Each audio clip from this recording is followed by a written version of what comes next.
You've tuned in to the Crispy Noodle Podcast. You realize what you've done? With Rich Liebig. The real gangster plays his cards right. And Michael Costanzo.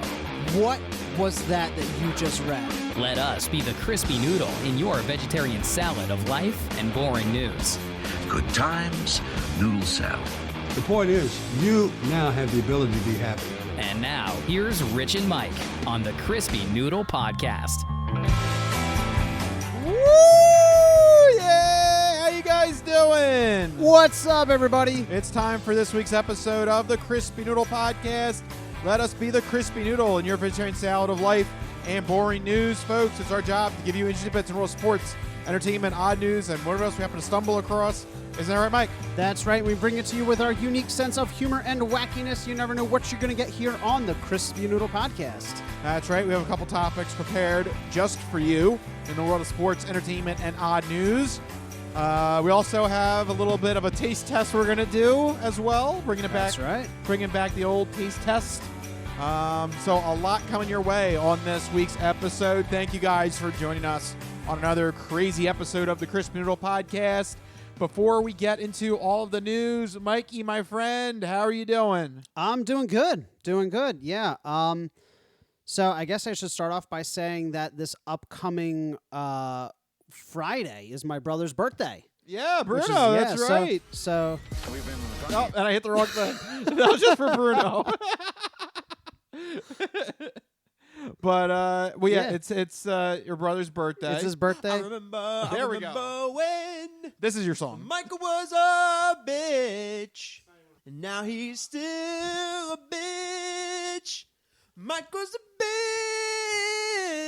bitch. Mike was a bitch. He is a bitch. Yeah, you know it. Woo! Yeah, there you go. Bruno came up with that song just for you on the spot. Yeah, it was a thing of beauty. Brotherly love. Brotherly love. So hopefully, JB, if you're listening or you're watching on your birthday, happy birthday. Just Oh, this feels so good. there you go. I don't know about that. He's turning the big 3-0. Yeah, it feels good to be 30. Does it? Sure. I don't know. What's the problem? That's because you're embracing your old age. Yeah, I'm used to just acting like an old man. It's great. As am I. So this past weekend, I was at a Halloween party with some friends in Virginia. And I tell you, that I was like one of the oldest people there. And I was like, I just want to stand by the cheese board and eat cheese and chocolate all night. That's fine. And what's the problem? that's what I did. And there's nothing wrong with that. No. I was like, this Perfectly fine. This is all I need is cured meat, cheese, and candy. I don't see any other thing that needs to happen other than that. Yeah. And it was amazing. So you said you were one of the oldest people at this party? Because yes, this was Jordan's friends from college. So we went and visited them. Well, and so they're all like 3 years younger than me. They still haven't. A lot of them haven't eclipsed 30 yet. Okay, but it's coming up. It's coming down. Yeah, it's barreling down on them. Yeah. So I mean, they don't have much room. You could definitely tell it was one of like the last hurrahs because everybody was like, "Oh man, it's 12:30. Better start packing it in." And I was like, "Yes, welcome to the old age side of things." Yes. Yeah. Because everybody's got houses and they're all like got pets and they're all married. It's Yep. Yep. Yeah, Yeah. that sounds about right. that soun's about right. Welcome to being in your 30s. Welcome to your 30s. The point is, JB, it's all downhill from here.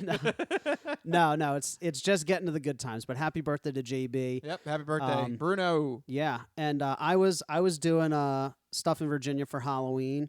But did you do anything particularly fun for the Halloween weekend? Well, my big thing, I want to say congratulations to my cousin Christy. It was her wedding. Oh my gosh, Halloween weekend? Yeah. Wow, that's actually really cool.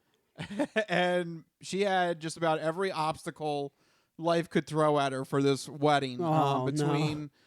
This wedding was supposed to be in 2020. We all know what happened with that. And then on Friday here in the Philadelphia area, we got a really bad storm. Oh yeah. And after the ceremony, but before the reception, bam, the lights went out, power went out. So that was interesting. Gosh. We were all stuck, in this ballroom, and we could barely see because they only had the emergency lights on.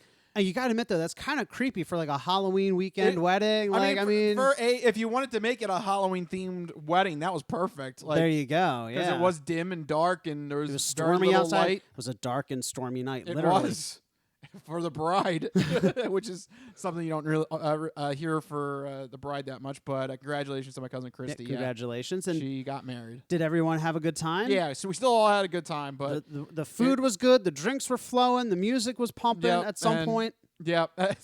My brother-in-law said, as long as you got the beer flowing, that's all that matters. As long as there you go. Yeah, priority straight. That's right. So, it was all good, though. So that was Friday, and that pretty much kind of, it's not to say that, like, I can't do anything, but, like, You're old. It was, we just talked about this. Yeah, it's just, I needed Saturday to not do anything. And, Yeah. And, that was a good break. It was good that, like, that was, like, the only thing we had on the agenda for really that weekend. I have a lot of weekends where it's like every moment of every day is like booked with something. And when you get that rare weekend when you can just like sit down, like I like to just sit down in like pajama pants with like some snack food and just like play video games or watch movies or TV and just like like become one with the couch. Yeah. That's Oh, and then something else, I guess I should mention, it was Halloween. Sunday, we did. Did you give out candy? Yeah, we gave out candy. Yeah, that's so exciting because you're now a homeowner. Yeah, so you had to do it now. Yep. Me and Rachel, we got the bowl of candy and we gave that's them a out lot to of all the fun. neighborhood kids, which I never realized we actually have a lot of neighborhood kids. Oh, really? Yeah. So wait, were There's you a lot guys of families and like stuff. dressed up? Did you have like spooky music in the background? We didn't get dressed up, but we had we had Beetlejuice on, and Okay. it was good, general. So it felt festive when the kiddies came to the house. Yeah. Okay. Yeah, Good. yeah. Good. So, and I gotta say that was like my first real time giving out candy. Yeah. How Like, did it feel? It felt fine. It was great. Yeah. I got to meet some of the neighbors too. Which Well, that's good. That's been a little difficult, post COVID. You're not really Right, sure. Do I go over somebody's house? Are they going to be comfortable? It's still a little awkward because you're just not sure where everybody's Well, right, and especially comfort level is with. especially is with since you're new there and we're new. Yeah, You don't know where they stand. these young on things hooligans. and- Yeah. I don't know. So we were all outside, so we all got to actually finally chat and Oh, that's cool. meet up, and the one house down the street had a little I guess bonfire, but it's not a bonfire, but it was like a little fire pit. Like, There you go. fire pit. Yeah. Yeah, not a bonfire because we don't have that much lawn area, but yeah, like a little fire pit, and Okay. so it was good. It was a good neighborhood kind of feel. We got to meet our Nice. neighbors. It was great. So Nice. yeah, I- I also ate a whole bunch of brownie brittle. That was my reward. Oh, that sounds amazing. Yeah, that was my gift to myself. That was my candy to myself. That was your that was candy to my yourself, trick. Brownie brittle. Okay. All the can the kids can have the Snickers and all that yeah. crap, but But want you got the good stuff. I want the good stuff. Oh, I want the man. brownie brittle. So I had Now that. I'm jealous. That sounds amazing. So wait, actually, this brings up another point. What type of candy did you give out? Were you a cool house? I thought we or, were. or gave were you out- like the give out like pretzels and apples? No, we gave out candy. We gave out Snickers and M&Ms and Okay. yeah, chocolate. Yeah, yeah.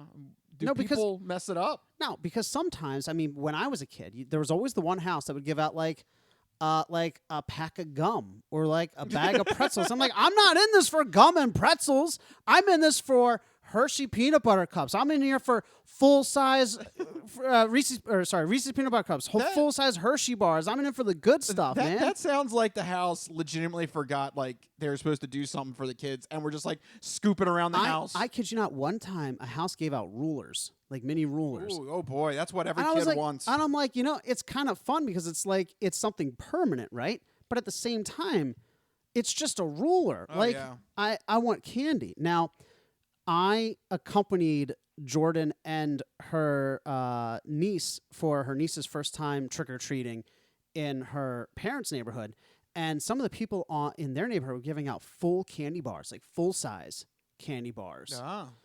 As a kid, I never got full size Yeah, candy no, bars. I was doing just There's always the mini ones. the mini bites. Yeah. Yeah. Yeah, no, I wasn't fancy. There were like multiple houses getting a full size candy bars. I was like, whoa. I was like, yeah, man, big spenders over here. things have changed since I was a kid. I was lucky if I got rulers. Yeah, you got rulers. I got rulers, and they're getting full-size candy bars. So, but no, Halloween was fun. Yeah, there you go. Yeah. Yeah, I gotta admit, I kind of realized this halfway through talking with Rachel. I'm not really a big Halloween guy. You don't Like, very much care for Halloween. or at the very least, I have a different definition of Halloween than Rachel does. I'm in it for the 'Cause- candy and the scary movies. But like, see, says another thing is like movies are no to me like a Halloween movie is Halloween or Scream or a slasher. no, like no, that no. to me that's a Halloween No, movie. no. I'd rather watch like something like Hereditary or Midsummer, which my mom was randomly watching earlier. I want like psychological terror. I That want too. like the unease and like the messing with your mind kind of terror. Yeah, that's fine too. Yeah. But like Rachel's definition is like hocus pocus. Okay, all right, hold Like, on. No, Rich. Hocus Pocus is a legendary movie. Eh, Legendary. overrated. How very dare I know. you? How very dare you, sir? Eh. Yeah, I don't know. I like that's your Halloween movie. Okay, look, I'll level with you here. As a movie, it's awful. Like it's Thank not. you. It's not a Thank good. you. It's not a good movie. But it's kind of like. So because there's other people for Christmas who would argue that A Christmas Story is not a good movie. Now I know you like A Christmas I Story. do. I love that movie. I love A Christmas Story. But there are individuals who would say not a good movie, and I would they might be correct. I would defend that to my dying breath. So Hocus Pocus is the Christmas Story of Halloween. I don't know about that. All right, I where do don't you know. where do you stand on Nightmare Before Christmas? That's my other favorite Halloween movie. Oh yeah, it's a good movie. That's fine. Oh wow, okay. Yeah. Nightmare yeah, Before Christmas that's is better got- than Hocus Pocus. Yeah. Yeah. Yeah. Oh, yeah. I agree. I agree. Yeah, I would put that higher up. Yeah. Yeah. And yeah, I would rather. I would say that could be on the Halloween list. Yeah, that's fine. There you go. Nightmare Before Christmas. Get Rich's seal of approval. Yeah. Which is big because that's animated. He doesn't. And give I that usually don't like Yeah. animated. Yeah. So that but- speaks volumes. But that is a good like kind of creepy Halloween. Yeah, that's Yeah, fine. That, yeah. that fits the decor. you can watch it all the way through Christmas too. Yeah. And then what was it? Rachel also wanted to watch Casper, and I was like, oh my god. Casper. I was like that. What? Okay, look, Like, I apologize to Rachel, but I put both of the previous movies we talked about way higher than Casper. Yeah. Keep in mind though, it was also like what was available on Oh, like is it whatever is available on like the free yeah. like smart TV channels or whatever? Right. Yeah. Because it was like one of those things we also just wanted like background kind of Right. setting stuff. It wasn't like she was like going through the DVD selection and Casper like no. Right. It It's was- just what was it on. Just what was Okay. on. All but right, at the that's- same time, yeah, I could have done without Casper. Yeah, that's Beetlejuice was Beetlejuice- a much better choice. yeah. Beetlejuice is a good one. I haven't watched that in a long time. That's a fantastic Yeah. one. Yep. So But anyway. yeah, I don't know. So anyway, go back to my main original point. Yeah, I have like I have a different flow when it comes to Halloween. I'm more of like the horror movies and stuff like that. That's like what I like to do for Halloween. You know what I used to do? This is gonna sound really pathetic. I used to read Edgar Allan Poe on Halloween. There you go. That's fine. That's not. I don't know. I pathetic. feel like that's kind of obnoxious. You English teacher. People are like, "What do you like to do for Halloween?" I was like, "Well, I like to have a drink and read Edgar Allan Poe." And they're like, "Shut up." Shut up, nerd. Yeah. Quoth the Raven, nevermore. Yeah. Nevermore. Actually, that's probably That's a good transition. because we need to hit some current topics. So let's dump into the first batch of subjects. It's the sports sampler. So you're not good at sports. It's a very small part of life.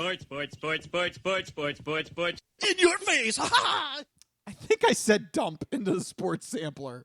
Let's play. We'll Wait, have to play dump? that back. Yeah. I was supposed to say jump, and I think I said dump into the sports sampler. Let's dump into the sports.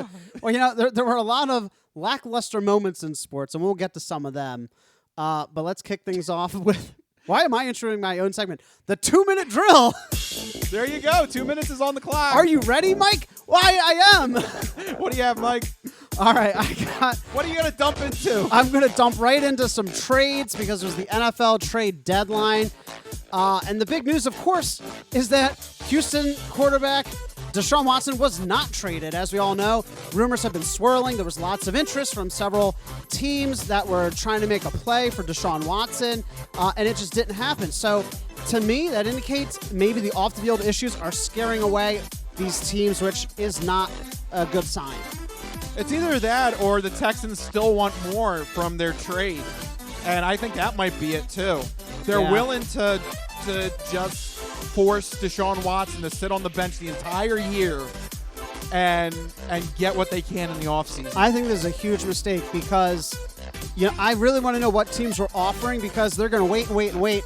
Then eventually he's going to get suspended and you're going to get nothing. So, well, I mean, the fact that there's at least 2 trade offers primarily coming from the Dolphins and the Panthers, doesn't that suggest that actually maybe this is going to get settled? And I mean, maybe. The fact that there was this much interest going into the trade deadline. There was a rumor the Panthers were willing to trade Christian McCaffrey. Yeah. I mean, why did it all fall through then?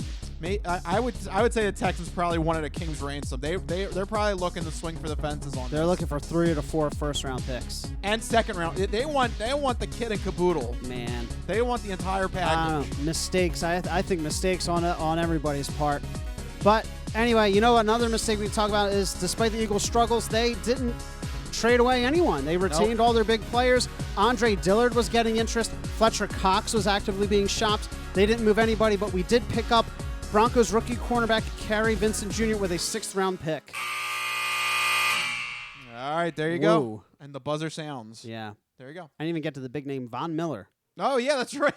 I ran out of time. Von Miller was traded to the LA Rams for a 2nd and 3rd-round pick. Oh, my gosh. They're going full tilt towards a big playoff run. Going all in. They believe that this is the window right now. Why not? I mean, look, you put Von Miller with that already fantastic. I mean, look, Aaron Donald. I mean, that defense is going to be something scary. You need to be a LA Rams fan because you said this on the podcast like 2 or 3 years ago that if you were a GM, you wouldn't care about picks at all. You would trade away all your picks and get proven commodities. Yeah. That is what the Rams are doing. They have no 1st-round pick, no 2nd-round pick, no 3rd-round pick in 2022. So they're going all in right now.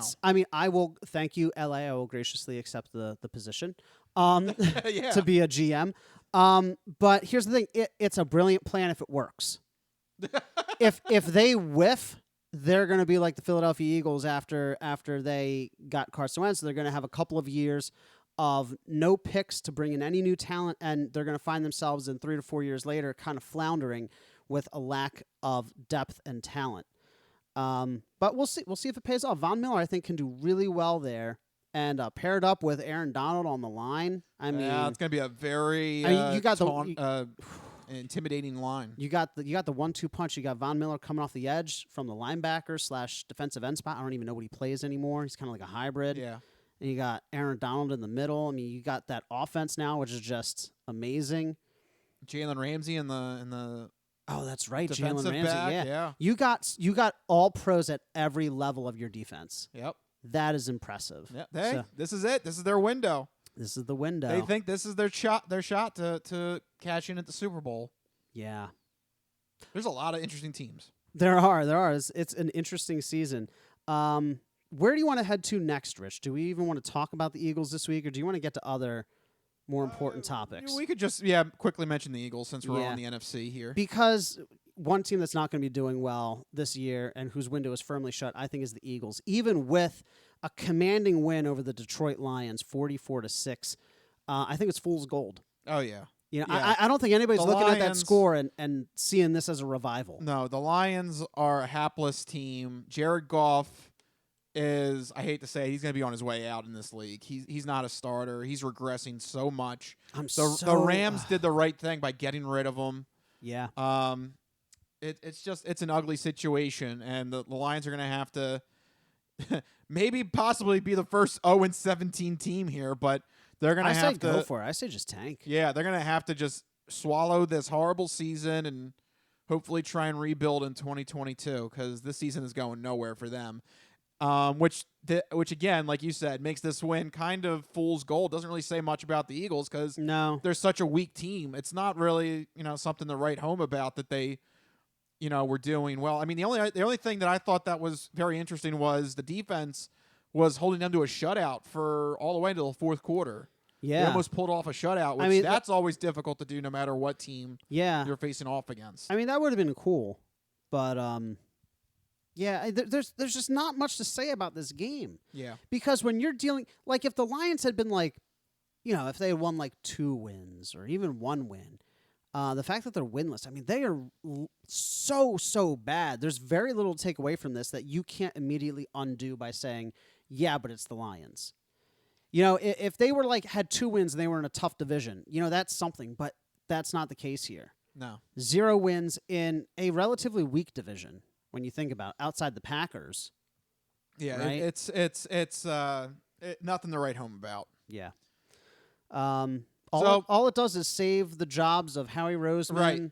Nick Sirianni, and Jalen Hurts. Right. The way I look at this is Nick Sirianni coming off of that horrible quote where he said something like, we need to fertilize the talent and they have to grow and all this. I understand where he was going and what he was trying to get. No, don't say that. Don't say that in front of Philadelphia sports media. No, that was ridiculous and embarrassing.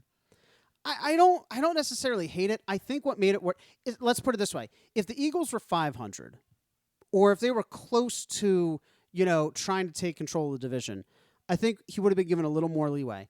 The problem with this is that there is such a clear lack of talent, such a clear lack of direction, such a clear lack of leadership that coming out with something like that rings completely hollow and false. Like if he had been a coach that commanded respect from his players or commanded respect from the organization, or if they were, maybe 1 game behind, or if, they were playing a lot of tough, close games, maybe that would mean something. But the fact that they're playing the way that they are, and everybody can see easily that, it's not about fertilizing. There's nothing to fertilize. Yeah. Except your pants. Okay? Yeah, like if you're fertilizing something that's going to grow and prosper, but what is growing and prospering here? Nothing. This is salted earth. Right now it is, yeah. So I don't want to hear fertilizer because, to me, when you're fertilizing nothing, you're going to get nothing. And that's what we're doing right now. We have, in some ways, really inexperienced players, in some ways, really old players who need to be shipped out of here. And we have a coaching staff that's just completely out of their league. There's nothing to fertilize. Well, yeah, so that's what I Anyway. think this is a big nothing burger. Yeah. Let's just move on. I think the Eagles come crashing back to earth next week, but we'll get into that in just a minute. Before we do that, though, there is something kind of very pressing that occurred on Thursday Night Football last week. Happened during the kickoff, during one of the kickoffs in the game between the Packers and the Cardinals.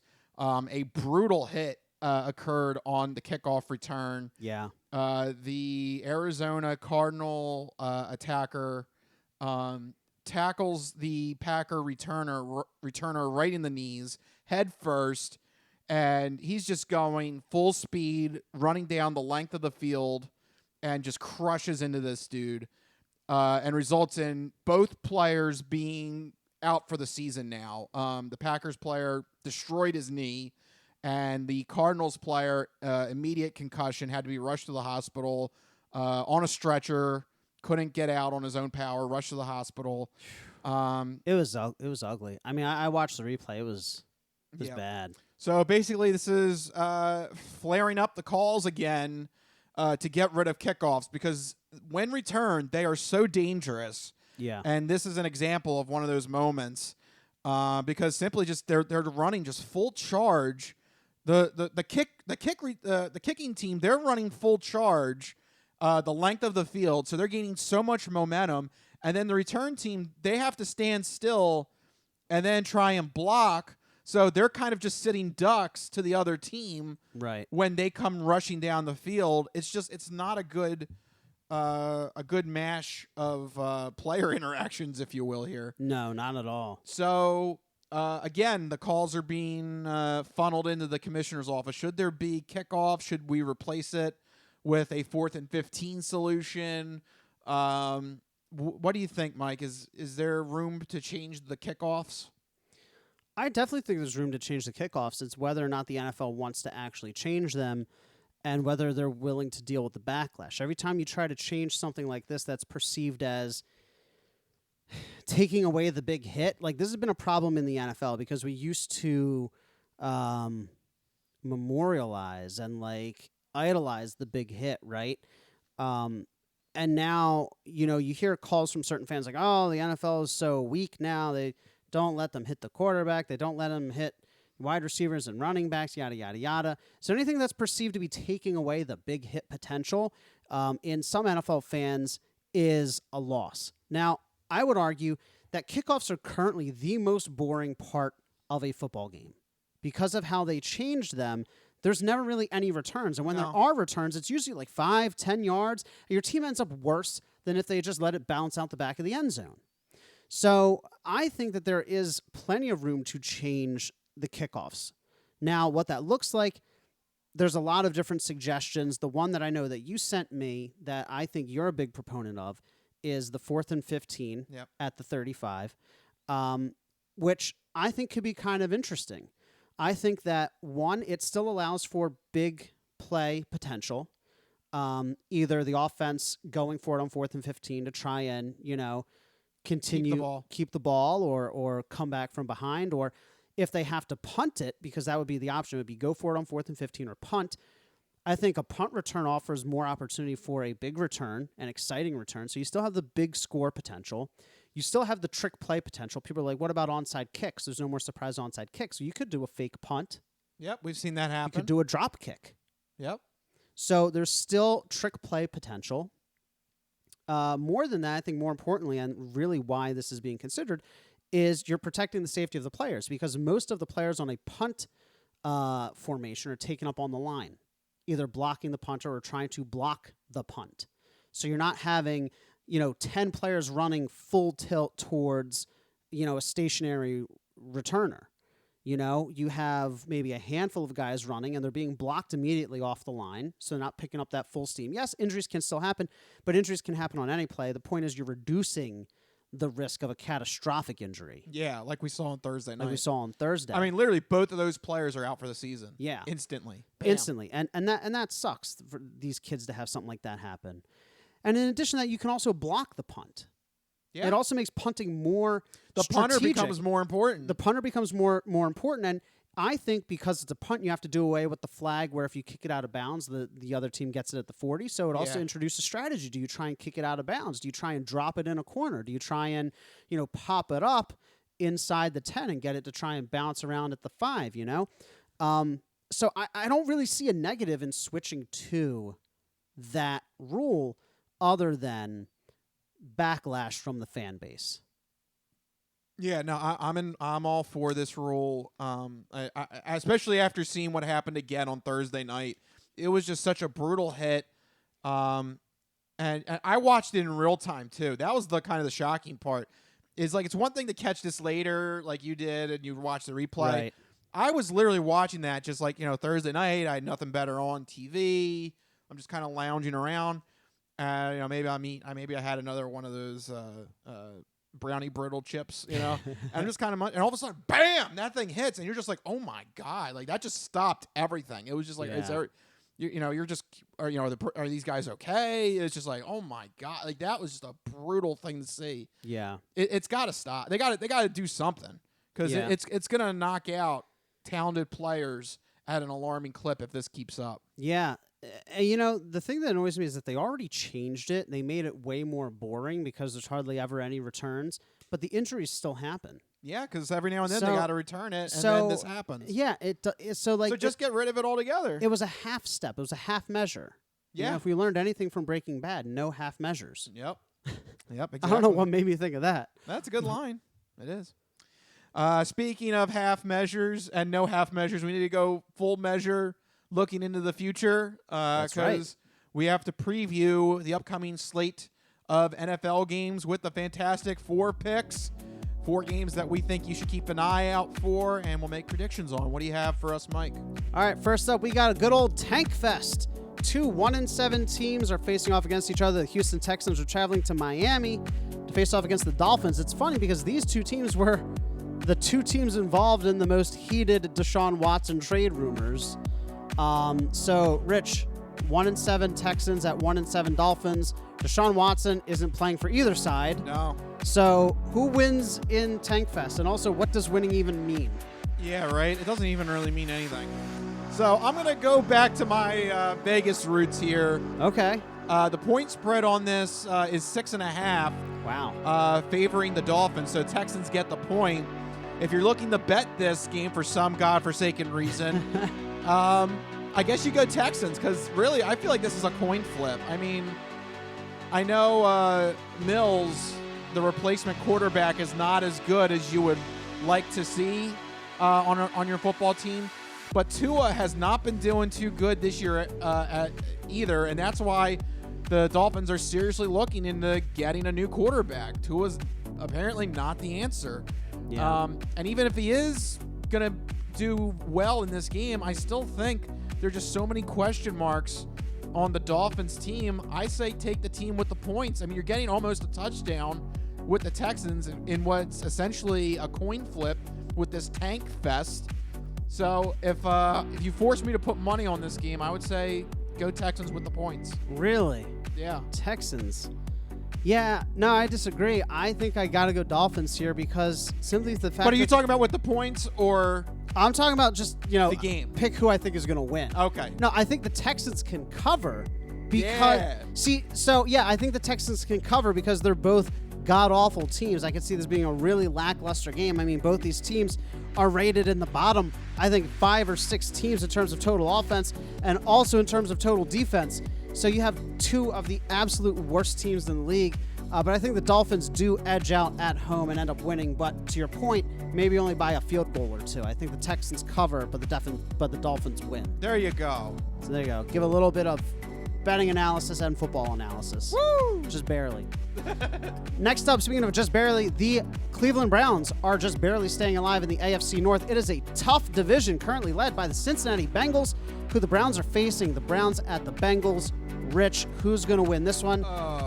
The Browns could fall out of all contention with a loss here. The Bengals could further solidify their dominance in the AFC North. What do you think? Oh, damn you, Ohio teams. I hate this game so much after last week because the Bengals were looking really good, and then they blow a random game to the Jets. Yeah. And then the Browns are looking decent, and now they have all this drama with Odell Beckham Jr. complaining that he's not getting the ball enough, and a kind of renewed question mark on Baker Mayfield. Is he the quarterback, the right quarterback after he got hurt? And now I forget the guy's name. The guy from the Vikings that before Kirk Cousins. Oh, Case Keenum? Casey Keenum, yeah. He's back? Yeah, he led them to a win. So What? they have a whole bunch of question marks on their side of the ball as well. Oh, my God. Ohio, why are you so complicated? Both of these teams. Yeah, you can't do it right, Ohio. Yeah. I will go. There's a saying that they do on a couple of sports talk shows where you say, when it comes to football teams, you're not as good as your best game, but you're also not as bad as you are in your worst game. I'm going to hope that the choke job against the Jets was a fluke and irregularity, and I'll go with the Bengals at home. Yeah, that's exactly what I was thinking, is that the Bengals have shown, they weren't supposed to be this good this year, which means that they are beating expectations, which means that they actually have something going for them. The Browns were supposed to be decent, and now we're starting to slip a little bit. Yep. So that, I think, is more worrying than the Bengals exceeding expectations. And yes, you have a bad one against the Jets, but it's a young team, young quarterback, young wide receiver. Give them time, and I think if they come back, win a good one against a heated division rival, this could be something that could propel them to really take control of that division if they can pull off a win here. I think it's pretty important for them to do so. So I'm hoping that they win. I like the Bengals story this year, so I'm going Bengals as well. Absolutely. All right. Next up, we have the best of the best. We have 2 of the best teams in the league, the Tennessee Titans. Are you sure you're going to stick by that now after Derrick Henry got hurt? All right, calm down. We'll get there. Oh, okay. Facing off against the LA Rams in LA, who are going all in. Rich, it's kind of like, 2 different tales here. One team is acquiring players because they see this as their window being wide open. Now all of a sudden the one team may have their window being preemptively shut on them. What do you think? Can the Titans, they just signed Adrian Peterson, remember? They dragged him out of retirement, I think. Maybe. Yeah. What do you think? You have to go Rams. I don't see how you can even justify a Titans pick here. I mean, But what if I said Derrick Henry was just the gasoline to this offense, and now you're telling me he's out 6 to 10 weeks with that injury? I don't know. I think the death knell might have sounded for this team. Well, Rich, you would be right, but no, you're right. Thank you. Yeah, no, it's LA Rams all the way. They're playing outstanding football, and it's only going to get better after the trade deadline, after they ship off Deshaun Jackson and bring in Von Miller. It's only gonna get better for them. Titans on the other hand, Adrian Peterson, I don't know, man. He's like 300 years old. He had a couple of injuries. He hasn't done anything in a couple of years. I don't think I don't think anybody's replacement for Derrick Henry. No. But especially not a washed-up running back who was last good like 5 years ago. So you say 5 years ago, but he had that monster 90-yard run against the Eagles 2 years ago. I could have a monster run against the Eagles. Oh. Have you seen them play? Speaking of, Rich, the LA Chargers are coming into town to face off against the Eagles. Should we go down there and help the Eagles out? Who do you think is going to win this one? Yes, you will. You said you can run all over the place. I will, yeah. But no, it's the Chargers in this one. They have more talent What's his name, on Herbert? Yeah, Justin Herbert. He's having a good season. They have so much talent on that roster. And if the line is still under a field goal, take the Chargers. I don't see why the Chargers are being so close to the Eagles in terms of the Vegas spreads right now. I guess because they Chargers. haven't pulled away yet. I mean, they have a winning record, but it's not like commandingly so. But I think they're going to get a little bit of juice here against the Eagles. I think this is going to give them a little pep in their step, coming into Philly, being able to beat up on a bad team who I think are going to be falsely flying high after demolishing the Lions. Now, Again, like we said, it's not a big accomplishment. Right, exactly. So I think the Eagles are going to get their wings clipped and come back down to earth with this one. I'm going Chargers as a visiting team. Yeah, definitely. All right, and there you go. That's our fantastic 4 picks for week. What week 9? Is it? 9. Oh my gosh! Wow, we're moving fast in the NFL season. Yeah, I know. Not fast enough. Why can't the Eagles just hurry up and lose them all? So we can get 2 top 10 picks, Rich. That's what's at stake here. All right, well, there you go. Mike worrying about the right things here on the Fantastic 4 picks for this week. All right, there you go. Before we officially leave the Sports Sampler, there's something I want to play here. Okay. So we had Halloween this past weekend. Of course. And this clip here is absolutely fantastic. This is Mike Leach. He's a college football head coach, very famous, one of the most successful current football head coaches. And he's kind of like a Bill Belichick. He's usually not very talkative. He just kind of gives simple answers, and he wants to move along in the process and get ready. Right.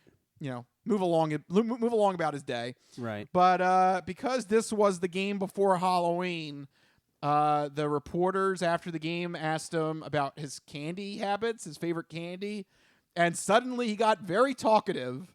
Okay. So I don't know why. Apparently inside he's a little child because he gets excited over this candy question, and I got the clip pulled up here. So here we go. Coach Leach talking about candy. We talked about on the broadcast how you hate candy corn. What's your favorite Halloween candy corn? I mean, I completely hate candy corn. When I was a kid, gummy bears, let's see. Gummy bears for sure. Sour or regular? The Haribo. It's got to be the Haribo ones. And then the other thing I like is when they used to have the sprees in a box. Outstanding. You have to go to the dollar store to find it, but I do. And then the latest, there's still candy innovation, although a while back I found that Europe had better candy than we did overall because they have gummy everything. And then, they have those Nerds clusters, which is new. The gummy. Yeah, which is good. The Nerds clusters is good. And then if you go chocolate, probably Almond Joy. Love it. Hopefully you'll get some of that next week. Yeah, we'll see. Thanks, Coach. All right, thank you. Oh, there you go. It's The so clip good. is in. He Oh was, my gosh. He was so excited. I love to see that though. He was like the gummies. He was so excited. I loved he turned into like a little kid, like, and then you have the nerd clusters. Those are Yeah. good. He's like, that's outstanding. He's like, he gave like his own like outstanding. he's like, Europe's got better candy than we do. Like he's like, He's all did over he the mention place. candy innovation? Yeah, Like, candy innovation. What? like he's like the PR person for these candy companies. Yeah, he's like, we have candy innovation. he's like researching candy, like in his free time. He's just like reading and writing and studying candy, the candy innovations of the 21st century. Like, Oh yeah, I love that. you could definitely tell whoever the reporter was. Like the producer in her ear was like, keep going. This is gold. I Because think- like she asked like they were expecting, I sour love regular. yeah. Yeah, like she keeps asking follow-up questions. Yeah, they were before they asked that question. They were expecting him to be like, "Oh, I like Reese's. Talk to you later." Yeah, But then they got a real answer, right. and I was like, "Oh, gold mine, you know? Gold mine, keep going, keep them going, talking. yeah. Yeah, outstanding, Outstanding." candy innovation. Sounds like a damn PR representative for the Oh candy my God, companies. I'd buy candy from him definitely. There you go, Mike Leach, secret candy salesperson. Perfect. I also love at the end where she's like, "Do you think you're going to get any candy?" And he's like, "I don't know." That is definitely like an old man answer. Yeah, I don't know. it's always that sound too. The old guys are like, ah. I don't know if the doctor's going to let me. Well, you know what the doctor will let us do, Rich? Launch into this side dish because we have some candy to try as well. Right. I thought this would be a good segue into some taste testing here. That's right. So once again, we have a new Universal Yums box to talk about. I swear they still have not decided to sponsor these videos. I don't know why. But we have Universal Yums from Czech Republic. And it's Czech Republic. It's not the Czech Republic. Czech Republic. Yeah. Did you know that? I don't think you're supposed to say the. No, the. are you sure that's not Ukraine? Or maybe that's Ukraine. Ukraine. Yeah, it's Ukraine. You're not Yeah, supposed to people say say the Ukraine. the Ukraine. You're but not. it's actually just Ukraine. Correct. Yeah. So maybe I'm wrong. It is the Czech Republic.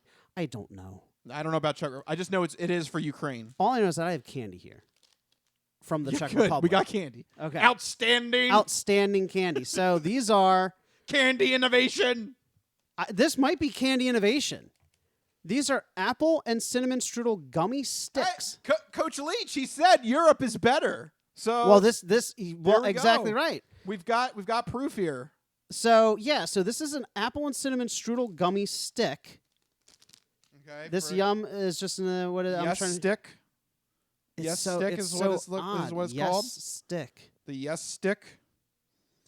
Made in Czech Republic, distributed by Universal Yums. Yeah, this looks interesting. Contains wheat. That's good. Contains wheat. All right. Let's give it a try here. All right, you got one. I'm going to grab one too.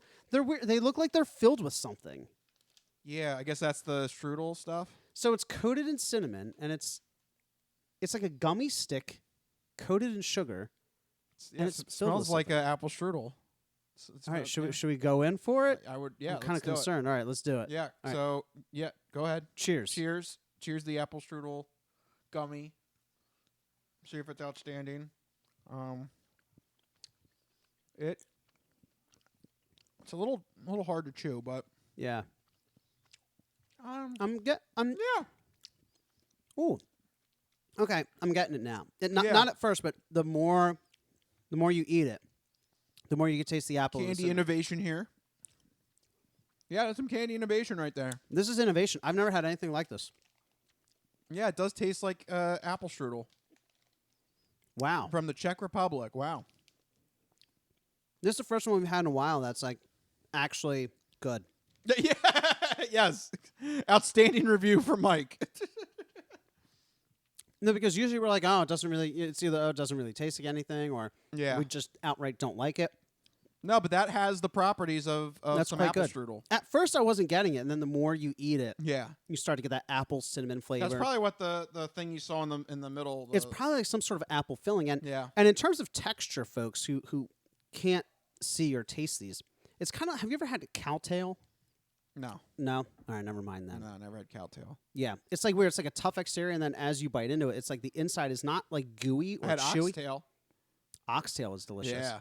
I've been meaning to order some Jamaican food, but I haven't had any recently. Yep. You get a chance, you order some oxtail. Did you have oxtail recently? Not recently, but I've had it before. Oh. There's a place in Norristown. I can't remember what it's called, but it makes phenomenal. Best place, though, is right here in Ambler at Butchie's Grill. Oh. Butchie's Grill, if you want to sponsor the Crispy Noodle podcast, yeah. let me know. We're Ambler people. We're Ambler people. There you go. Anyway, apple cinnamon strudel thing aside, we have another one here. We have Caraway pretzel bites. So go ahead and show that off to the camera. Caraway pretzel bites. The spicy seeds are added to the water before boiling potatoes, yada, yada, yada. It's used to make... So they're talking about how popular caraway seeds are. We don't really use caraway seeds in many things here. Yeah. I'm kind of worried about this. But so I think it's supposed to taste like rye bread with caraway seeds. I don't know. I don't know. Let's see. It looks like a regular. It looks like a pretzel. Those little black seeds in there. It's probably just going to taste like a pretzel. Yeah. I don't even know if we're going to taste whatever caraway seeds are. Caraway seeds, yeah. All right, let's do it. Yeah, caraway seeds. See what you got. Yeah, it's a pretzel. It's different. It's not as. It tastes like a pumpernickel bread. Yeah. Or like a rye bread. Is that what? Is that what we use caraway seeds in? Is pumpernickel and rye? Yeah, it tastes like a pumpernickel or a rye bread. That's what it tastes like. So, yeah, and that's pretty much it. Yeah, it's fine. It's like it's like a little rye bread bite kind of. Yeah. If you're a big pretzel fan, yeah, this is right up your alley then. My only problem it's like weirdly soft. My only problem is I'm with George Costanza is that when I eat too many pretzels, these pretzels are making me thirsty. That's right. They do. But is it just me, or is that not as crunchy as regular pretzels? Yeah, it felt a little like softer. I don't know if it's stale or just soft, but like, didn't it taste stale? No, it wasn't stale. I just think it was the nature of how it's prepared. It was like bready. Yeah. It tasted more like bread than a pretzel. Yeah, it like literally tasted like a crunchy bit of like rye bread. Yeah. All right. Not bad, though. Not bad, yeah. But I think the winner between the two goes to the apple strudel. Oh, definitely. We're definitely going to get some of those during the break. Yeah. So there you go. Quick little taste test since Coach Leach got to have his candy and his candy innovation. That's right. He had his gummies. We got to have our gummies. Right. So I wanted to have some taste test as well to round out the sports sampler and a quick little taste test here to wrap up the first part of the show. But don't go anywhere because we still got the entertainment entree and then the non-fortune cookie odd news still to come. We'll be right back here on the Crispy Noodle Podcast.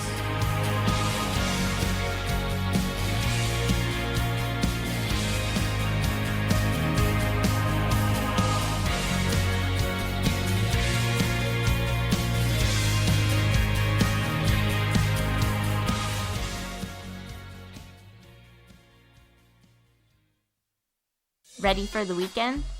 Happy Friday. Hi, my name's Marie, and I'm an artist who's been making Happy Friday doodles every week for over 7 years.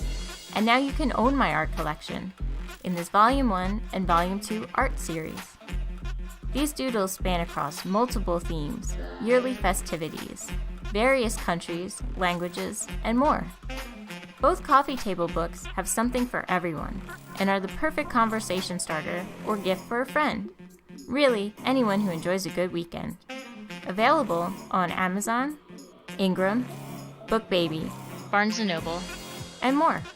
Visit happyfridaydoodles.com/books and get your copies today. Let's celebrate the best day of the week. Happy Friday.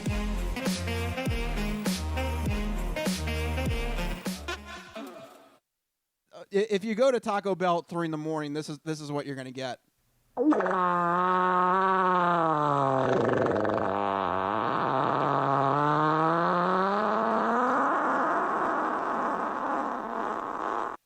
Yeah, that clip is already coming into play. Yes, already. So there you go. Stop. What happened? The thing went on. Well, how did that turn on? I don't know. The fart sound. The fart sound turned Amazon on? I think the fart sound turned on my Echo. What the I hell? don't know. It turned on. What are you doing, Jeff Bezos? What are you into? Basically, he's listening to fart sounds. He's listening to our fart sounds. Oh, my God. I changed the trigger word to fart. I got to fart at it now. I don't know what happened. That's really awkward. You're going to have to... Excuse me. Excuse me. How can I help you? You may need some bowel. Do you want me to automatically order you Pepto-Bismol? I don't know why. I don't know why I'm talking to it solely through farts now. It actually, you fart into it. Fart once for yes and twice for no. No. Actually, you fart into the device, and then Yeah. Amazon can determine what medicine you need. Oh, right. Wow. That's next level right there. Or what you've been eating and what you want to reorder. I detect Cheetos. Would you like to subscribe? Would you like a bulk order of Cheetos? Oh, yes, please.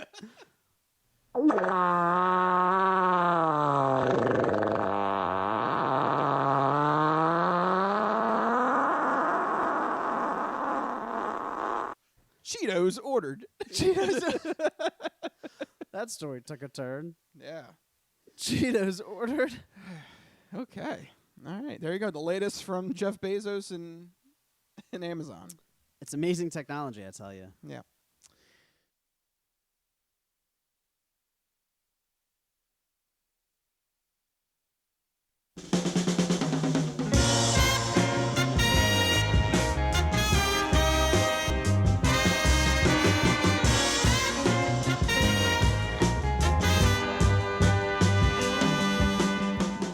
Oh, yeah. We're back here on the Crispy Noodle Podcast. Oh, man. That was a good little taste test there to close out the first part of the show. And I always like it when we can have snacks during the show. Yep. And now we got a tasty snack to look forward to after the show as well. And what's it called again? I always forget the name of this thing. Universal Yums. Universal Yums. So if you want to join us in these taste testings, you can order a box yourself. And yeah, actually, that's a great point. I think it's like 20-some bucks a month. You get yourself a box of, I think it's like 12 snacks from a random country every month. It's fantastic. You get to visit another country. It comes with a little booklet with facts and statistics and information on each product and the culture. And it's a fantastic little gimmick that they got there. Yeah. You get to like basically visit another country without leaving your home. Yep. And you get to try all the food. Yeah. So that's the best part. Yep. All right. So speaking of trying things out, we tried out sports. We tried out food. We can try out some movies and stuff. There you go. With the entertainment entree.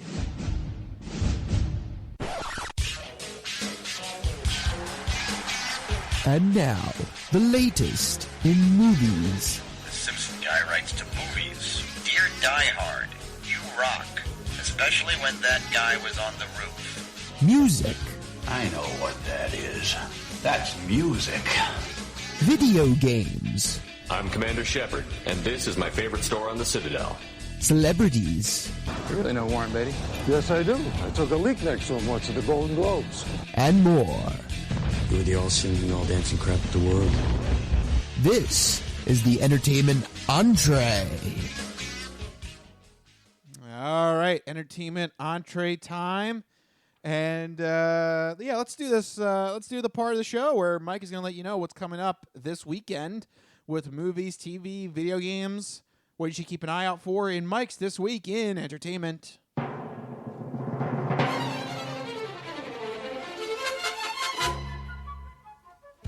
All right, Mikey, what do you got? All right, well, Marvel fans will continue their Phase 4 journey with another new hero group. The Eternals comes to theaters this weekend. The Eternals are a race of immortal beings created by the Celestials. You remember Ego from Guardians of the Galaxy 2. Yep, one of his kind created the Eternals, and they have been living on Earth for thousands of years, hidden amongst regular humans. They are finally revealing themselves now to fight a new type of enemy known as Deviants. But questions... Wait, Deviants? Deviants, yes. Like the ones from Loki? Oh, no. This is a different type of deviant. Oh. Yeah. Boo! Damn you, Marvel! Now, that's not to say that eventually, you know, it might not all come. It might come together because there's lots of questions that remain. Like, why have the Eternals not interfered with events on Earth, like things like Thanos? Yeah, that big guy that collected all the Infinity Stones. That big guy, yeah, exactly. Why didn't they intervene in that? All the other big Avengers villains, why didn't the Eternals intervene? Did they have a role in those events? Who's currently controlling the Eternals? How do they play a role in the multiverse, if at all? It seems like, again, Marvel's heading towards, it seems like they definitely are heading towards a huge multiversal storyline, and I'm expecting the Eternals will play some sort of prominent role and start tying everything together. Unfortunately, it's not doing well with critics, but if you're a big MCU fan, it's still, I think, worthwhile to check out because it's something that Marvel hasn't done yet, is something like the Eternals. So go check it out in theaters this week. In video games, a new month equals new free games for PlayStation Plus and Xbox Live Gold subscribers. But other than that, it is also a big week in video games with 2 massive releases. We have Call of Duty Vanguard, the latest Call of Duty entry. The campaign takes you back to World War II, traveling across 4 different theaters of war and featuring multiple multinational characters. Meanwhile, the multiplayer offers many different modes, as well as the ability to choose a pacing for the matches between tactical, assault, and blitz, so you get to decide what kind of speed and what kind of intensity you want your multiplayer matches to be, which I think is a cool new addition, as well as a cooperative zombie horde mode, which is all the rave in Call of Duty games. But the other big release is at the opposite end of the spectrum. It's Animal Crossing New Horizons Happy Home DLC. This is their first major DLC and introduces the ability to construct and customize an entire archipelago of dream islands for new characters. So you got a little bit of everything. You got free games, you got first-person shooters, and you got Animal Crossing. Anything that you could want as a video gamer, you got something this week. So that's what we're looking forward to this week in entertainment.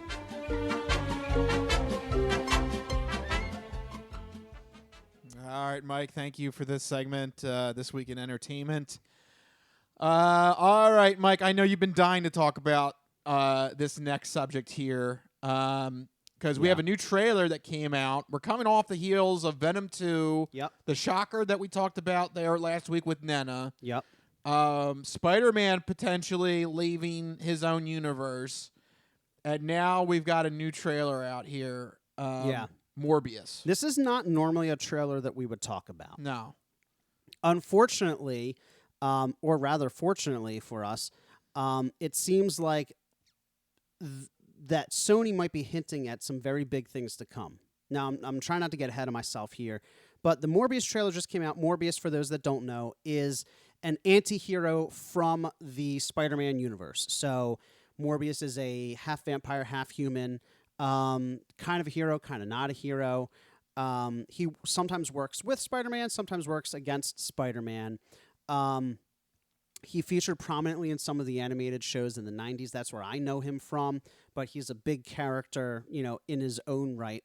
So Sony is trying to turn Jared Leto into Morbius and trying to bring another Spider-Man side character to the forefront, like they're doing with Venom, right? They seem to be focusing on the Spider-Man villains because Spider-Man is off busy with the MCU. What makes this noteworthy is not the trailer. The trailer was fairly generic. It's like, okay, whatever. It's like a solid 6 out of 10 movie, probably. May or may not see it. Probably wait for it to come to streaming services. What I'm interested in, though, is the multiple references to both Spider-Man and Venom. And not just Spider-Man, but different versions of Spider-Man. This is where it gets really important. Keep up, guys. There's going to be spoilers, and there's going to be a lot of information here. Should I play the spoiler music?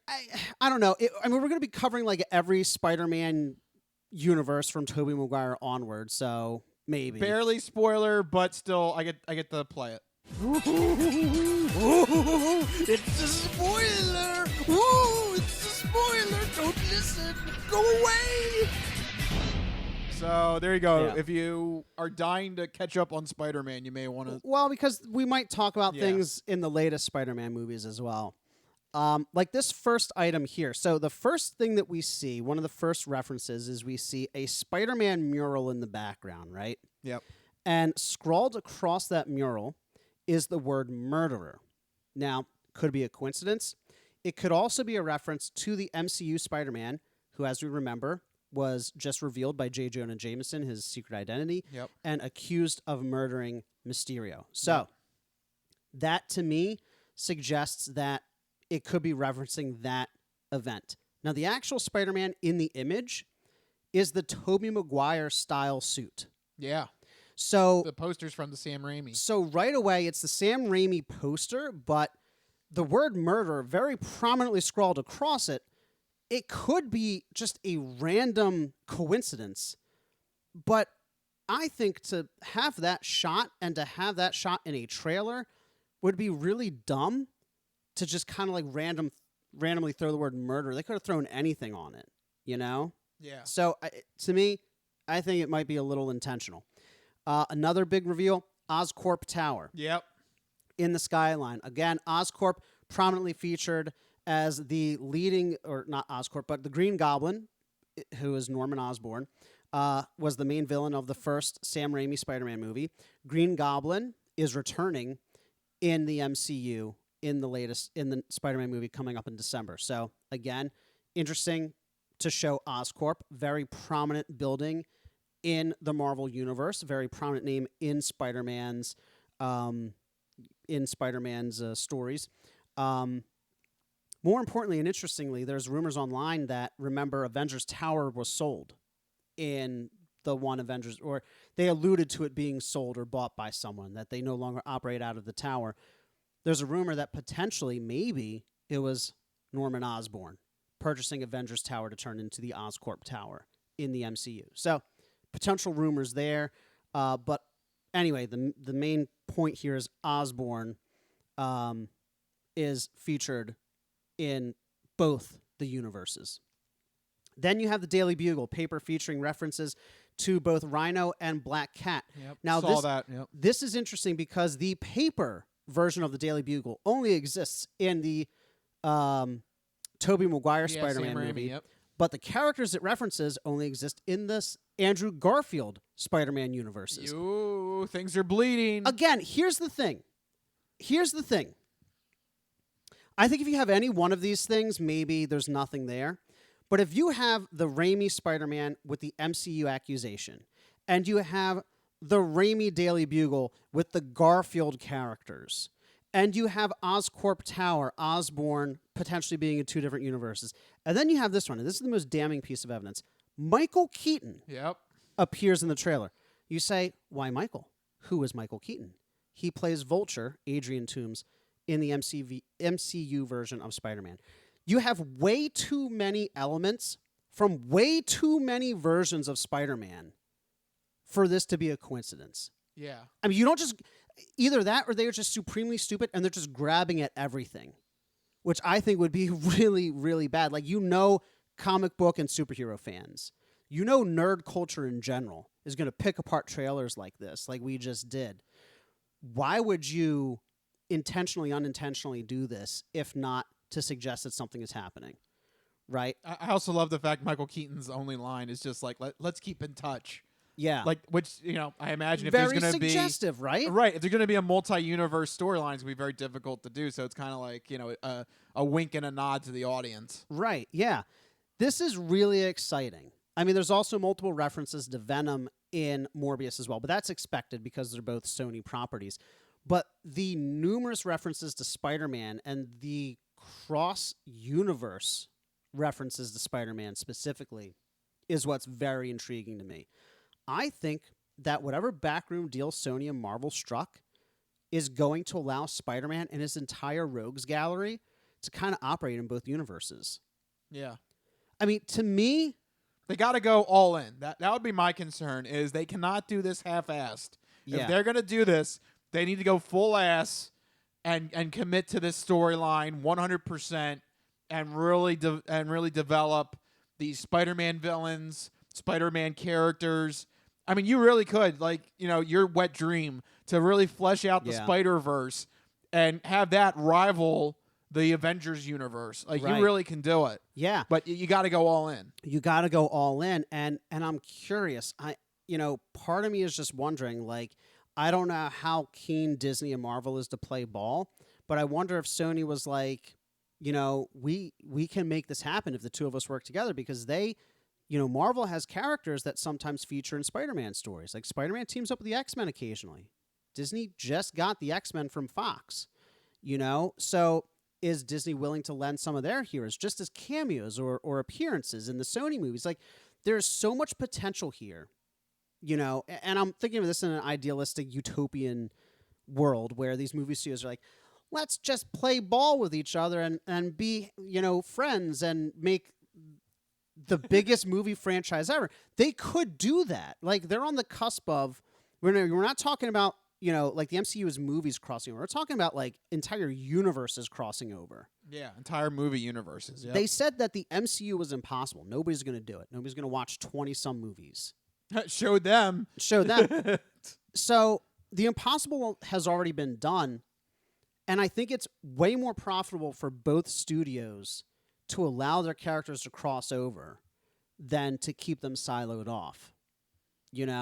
I think that Marvel absolutely wants to keep Spider-Man, right? Because Spider-Man is one of Marvel's biggest heroes. Yeah. And I think Sony realizes that the success of Spider-Man is directly linked to his involvement in the MCU right now. Right. Like, I don't think you can separate the two, because it'd be very tough to do so. I don't know, because to me it seems like they've been building Spider-Man to be the new leader of the Avengers. He was Iron Man's protege. I mean, there's no way around it. Right. So if you snatch him away from the MCU, I don't know who you replace him with. Yeah. Who takes over the leadership kind of de facto role? I mean, you got rid of Captain America. I mean, maybe it's Captain Falcon or whatever his name is. Yeah, Captain Falcon. Yeah, I think that it would really be in their best interest for both studios to allow. Maybe Doctor Strange. Maybe he could take over the reins, but he's not really a leader though. When you look at these characters, and I know what you're going to say, Spider-Man's not really a leader either, because he's kind of like a rogue guy all by himself. But the reason why Spider-Man works in this role is because he is just a regular guy. He's kind of like the perfect person to lead a team like that, because he brings a little bit of humility and grounding to it. Like, he's not a super soldier. He's not a billionaire. He's not a wizard. He's just a regular guy looking out for the best interests of regular guys, which is what the Avengers are doing. They're Earth's mightiest heroes. They're looking out for Earth. They're looking out for the common folk. They're looking out for the everyman. They're not fighting wars they end up fighting wars in space to protect Earth, but it all goes back to protecting the people of Earth, and you want somebody who is, for all intents and purposes, rooted in what that means, I think that's why Spider-Man is such an important character and such a relatable character. Now I'm just talking about Spider-Man. Yeah. But back to the topic at hand, I think it would be, I'm really excited because I see the potential here, and it really seems to me like they are leading us to that, because you don't have Venom with its end credit scene and this trailer and then Spider-Man come out a month later. You don't have these three events without there being a plan in place. Yeah. Because that's really bad planning and really misleading. Bad planning? Movie studios executives wouldn't do that, right? Marvel doesn't. Good point. DC does. No comment. So there you go. That'll wrap up the entertainment entree for now. Mike is happy. Rich. Mike had to throw me under the bus. But I love you, buddy. Thank you. But now with that over with, it's time to get to our final part of the show, the non-fortune cookie odd news. We've been talking about cool and its ramifications and how it applies to the hip scene. But maybe you could give us some examples now of the opposite of cool, uncool. Just exactly what is uncool? My nipples look like milk duds. Holy shnikes. It's time for the non-fortune cookie odd news. It's not of this world. I don't know exactly what it is or what it's doing, but this is not human intelligence, okay? It's not human intelligence we're facing! How you doing? Me? I'm doing great. Manda bastards. I don't make this stuff up. I'll take a pound of nuts. That's a lot of nuts! That'll be $4, baby! You want fries with that? I seen the celery day. hits across the baseball fields. You had me at meet tornado. No, go past this part. In fact, never play this again. Okay. What does that mean? And now it's time for the non-fortune cookie odd news. So sit back, get everything you need to get from the kitchen. Be sure and empty the bladders. Go to the bathroom because you're in for a hell of a ride.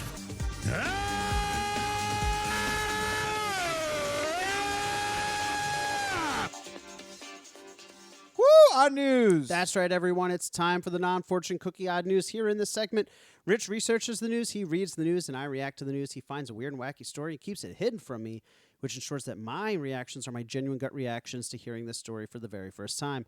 I don't know what's about to happen. You guys don't know what's about to happen. And even Rich doesn't know what's about to happen because these stories always take us down wacky and wild paths.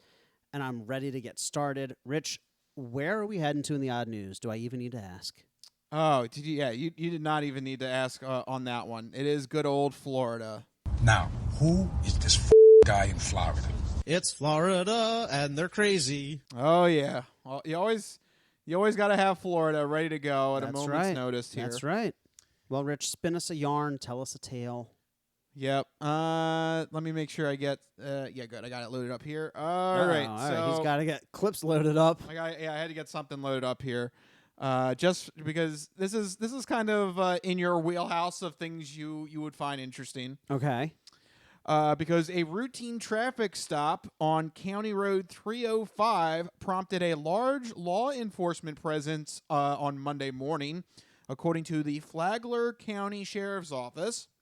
According to the police report, deputies pulled over 64-year-old Lewis Branson because his Dodge truck had an expired tag on it. But while they were searching the truck, that's when they discovered the presence of a live grenade. Ah! Oh, yeah.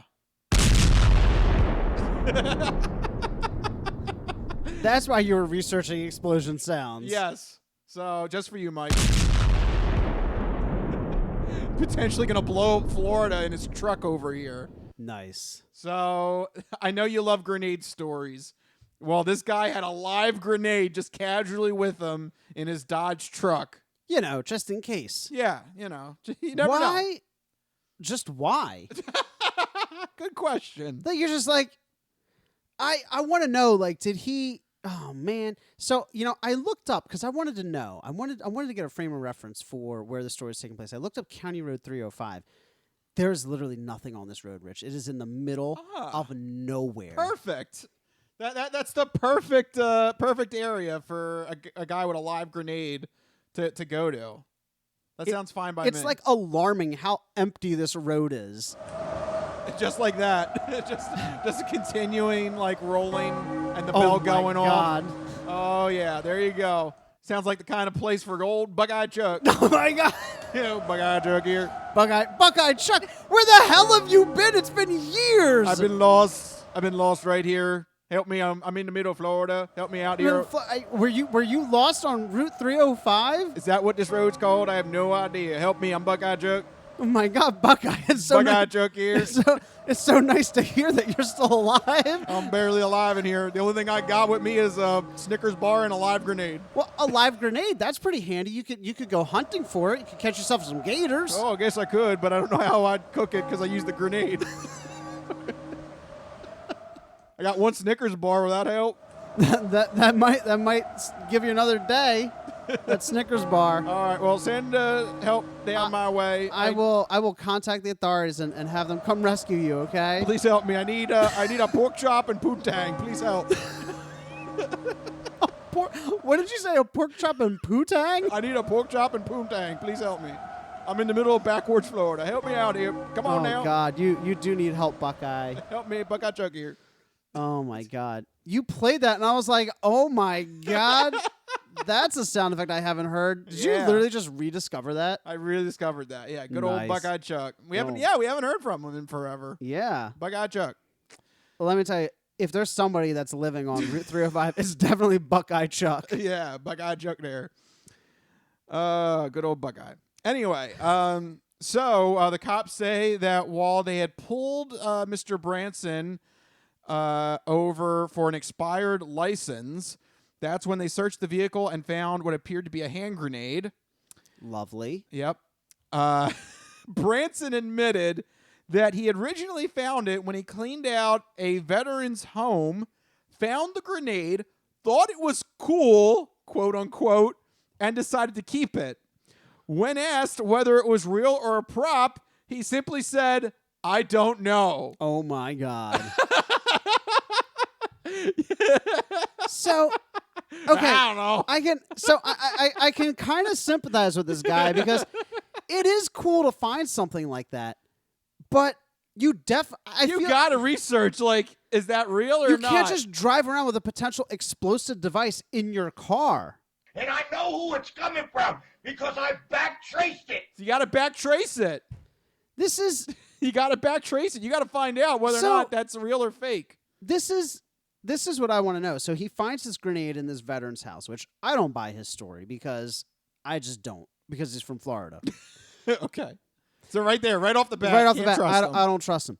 But then he finds this grenade. He's like, "Huh, this is cool." Just toss it in the back seat and just leaves it there. Yeah, he'll be fine in the back seat. And it's just like every time he gets out of the car, I keep forgetting to take my grenade out with me. I keep forgetting I got to research this. You know how that happens. You have something in your back seat or your trunk, you park, you get out, and you're like, you're already in the house, and later you're like, I forgot to get that thing out of the car. Silly me. He just kept forgetting his grenade. Yeah. So he's been driving around. How long has he been driving with an explosive device in his car? I'd have to imagine probably a long time. I doubt that this was this past weekend that he found a grenade. Oh, my God. So they found out that it was live. How'd they discover that? I mean, I guess they just knew. Well, unfortunately, when he could not determine whether or not it was a real grenade or a prop grenade, that prompted the St. Johns County Sheriff's Office to call in the bomb squad. Yeah, you can't take it, you can't take it at face value. You got to take this, that it could be real. Right, exactly. Highway troopers on State Road 302 and Highway 100 was closed during the entire time that the bomb squad was deployed. So there you go. He caused traffic. There you go. If you're driving around this area in Florida on Monday, that's why. This dude with a grenade. That's when the bomb squad bought a portable X-ray device, and I guess that's how you determine it. That they determined right there from the portable X-ray that it was indeed a live grenade. Yep, there you go. So, yeah, it actually could have exploded on him.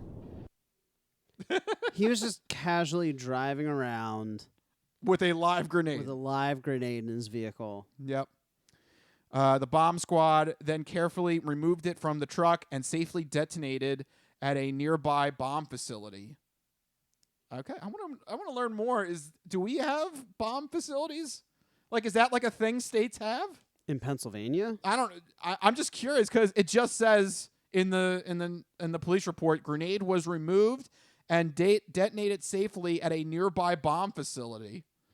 Do like states have bomb facilities? Can we go and see like a bomb or a grenade safely being detonated? I opened up a You better be careful. tab. Yeah, you better be I know, careful. this is actually one I do need to be I don't know what incognito mode's going to do. The FBI can still see that. Yeah. Yeah, I don't want you to get arrested for this. Please, FBI, we're just running a comedy podcast. Wait, I found bomb threat instructions. Are you sure that's the right thing? That sounds like you're trying to make a bomb threat. No, it's from how to make a bomb threat.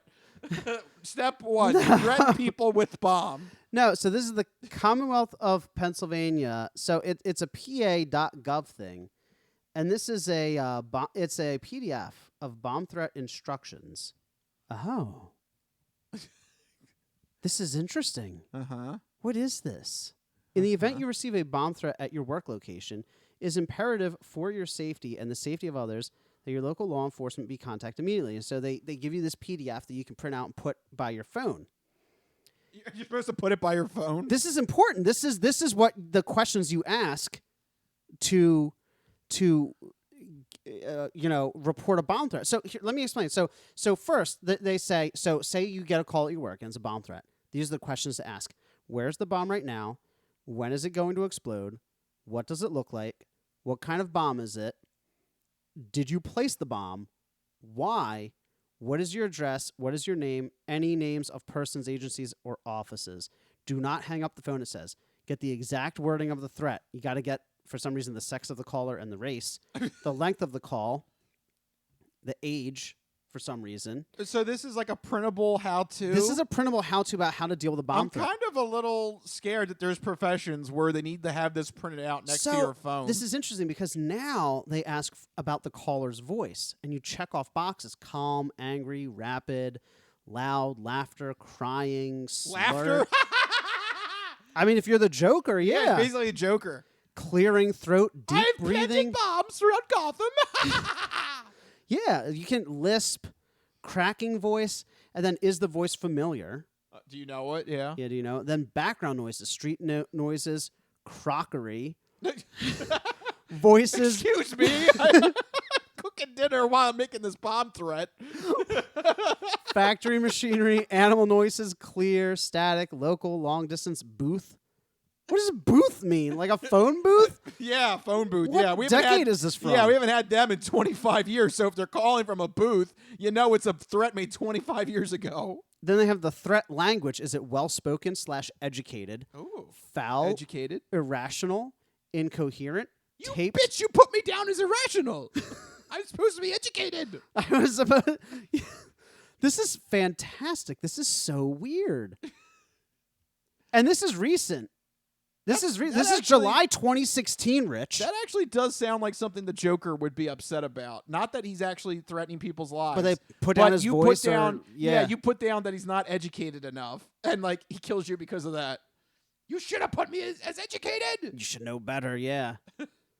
No, there you go. You can download the bomb threat instructions PDF from Pennsylvania government. Okay. Well, there you go.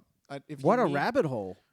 So I didn't find an answer, though. We don't have a bomb facility. But apparently, if you get a lot of bomb threats at your work, there you go. Follow that handy-dandy checklist. It's probably for government employees.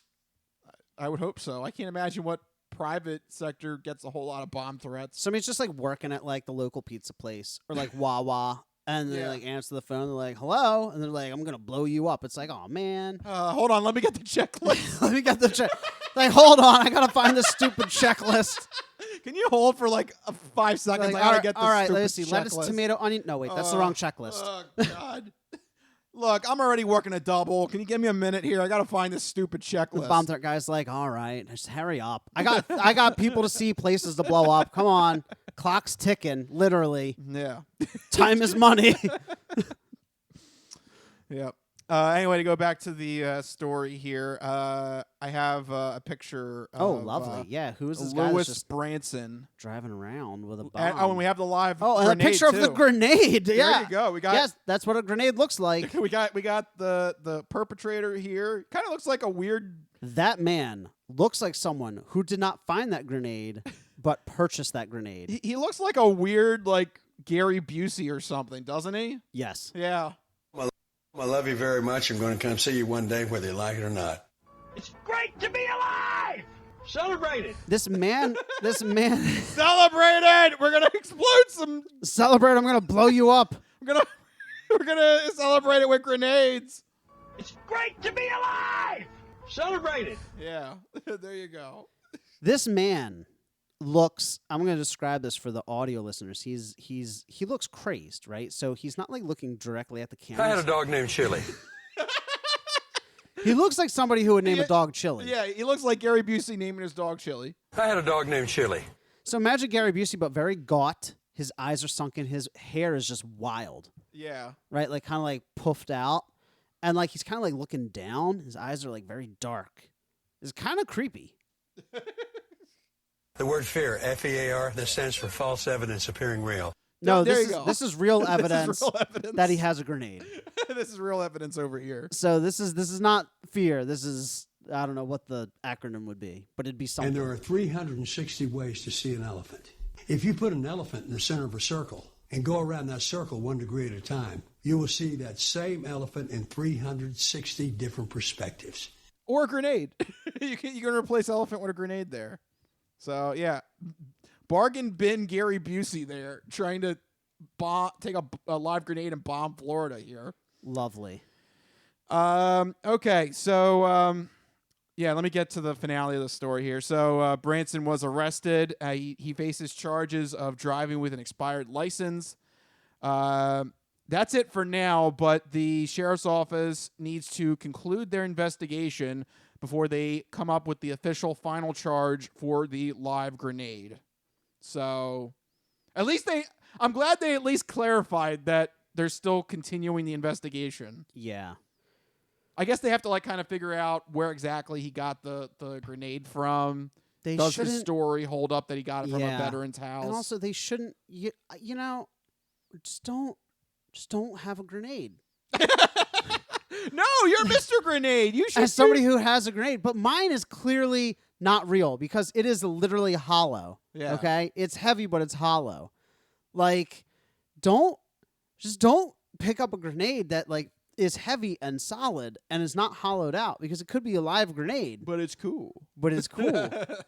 So I do sympathize with it. I mean, it is cool, but it's also not cool, friend. Yeah. That's a shame. That guy, no. I don't believe him. I think he bought that grenade. I think he just has a live grenade. I think he was maybe born with it. Maybe it's Maybelline. Maybe it's Maybelline. With a grenade. Maybe he's born with it. He just looks like somebody who just casually has grenades, Rich. Don't you agree? He definitely looks like an interesting character, either as Gary Busey's weird brother or a weird alter ego of Buckeye Chuck. I don't know. He's running the gauntlet. He's got a lot of our favorite things. He's like here. if Buckeye Chuck and Gary Busey had a baby. Yeah. And then they gifted that baby a grenade. In Florida. That's exactly what he looks like. That's a great present for a Florida baby. Live grenade. Oh, Gucci, Gucci, Goo. Here's a grenade. Baby's first grenade. Oh, you always remember that. Baby's first grenade. And in the scrapbook, they like tape the grenade pin and they write the date and like babies. Aww. It was really hard for little Billy to pull the pin, but he got it. He got it. Now he only has 3 fingers.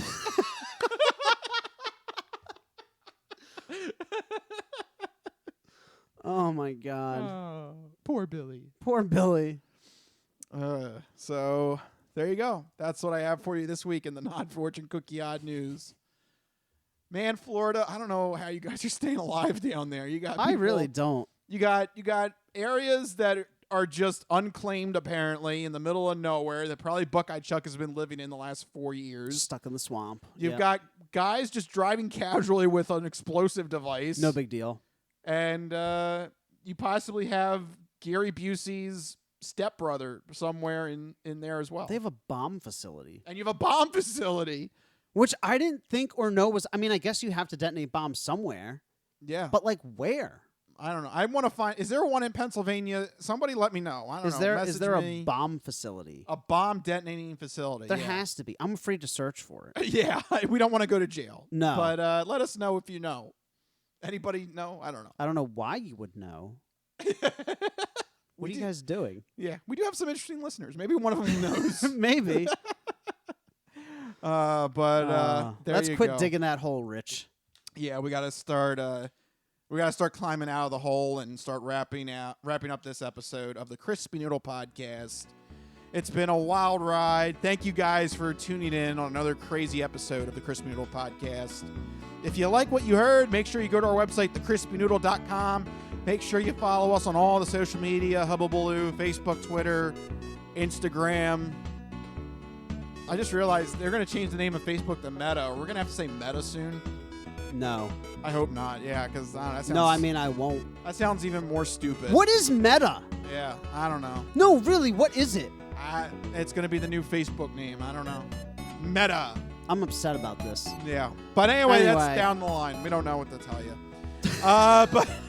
But find us on all the social media stuff. Whatever it's called, whenever it's called that, find us there. In addition to the Meta, you can also subscribe to the YouTube channel where you can get the videos of this podcast, but you can also still get the audio version of the podcast by searching, downloading, and subscribing to the Crispy Noodle Podcast on iTunes, Spotify, Stitcher, Google Podcasts, and Amazon devices. We're everywhere. So make sure you search for, subscribe, and download the Crispy Noodle Podcast on YouTube or the podcast service of your choice. That's right. We also have a SoundCloud page where we have the mini noodles. Check that out as well if you want a quick laugh for our promo clips. That's right. So many ways to get in touch with and share the Crispy Noodle Podcast. But if you want to get in touch with us individually on Twitter, you can find me.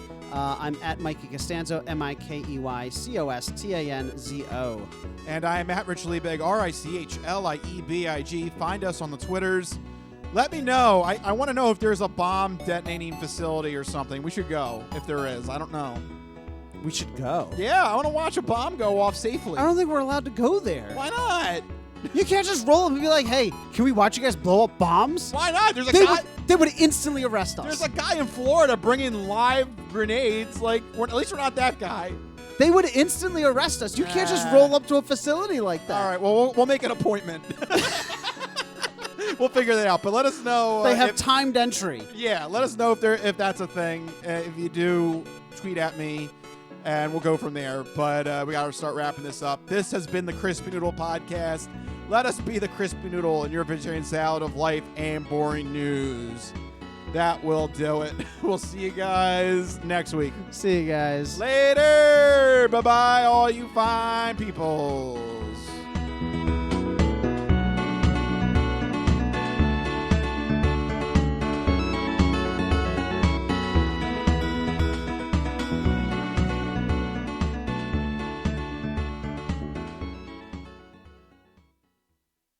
Some of us have great stories, pretty stories that take place at lakes with boats and friends and noodle salad.